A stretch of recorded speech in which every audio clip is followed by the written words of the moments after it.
আসসালামু আলাইকুম, কেমন আছেন সবাই? আবারও চলে এলাম আপনাদের মাঝে একটা কৃষিক্ষেত্রের ভিডিও নিয়ে।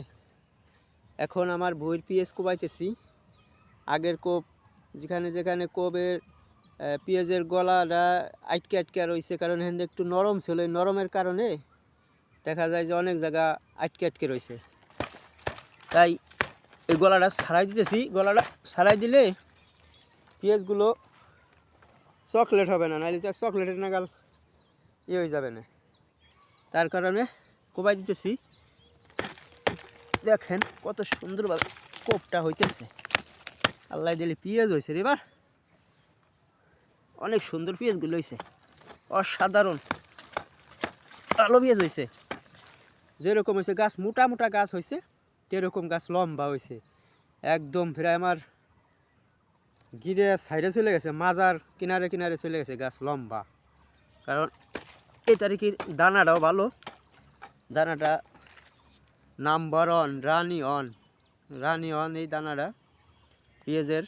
কারণ এটা কেজি অনেক দাম, তাই লাগাইছি। দেখেন কত সুন্দরভাবে কোবাইতেছি। পেঁয়াজের কোপটা হইতেছে সেই কোপটা হইতেছে।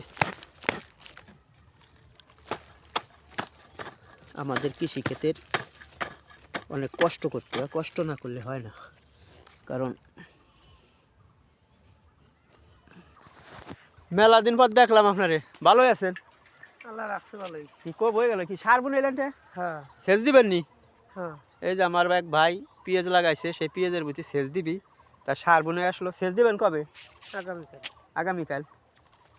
ওই জায়গায় আছেন? হ্যাঁ যাক ভালো, আমিও গেছিলাম, এই যে আসলাম একটু আগে হরিণ গেছে। ডিউটিতে। হরিণ রে খাবার টাবার দিয়ে আসলাম। ও কয়টা আছে হরিণ? আছে 17টা। 17টা? হুম। তোমার আর বন্ধু নাই, তাহলে ওকে খাবার দেওয়া লাগবে। খাবার না দিলে তোরা বাঁচবে না, এই জন্য আমার যাইতেই হবে। আমার আর বন্ধু নাই। দেখেন আমাদের মাঠটি অনেক সুন্দর, খালি পেঁয়াজ আর পেঁয়াজ, একটা গমের ক্ষেত নাই। ডায়াবেটিস আলাগো রুগীদের কীভাবে বাঁচাবো?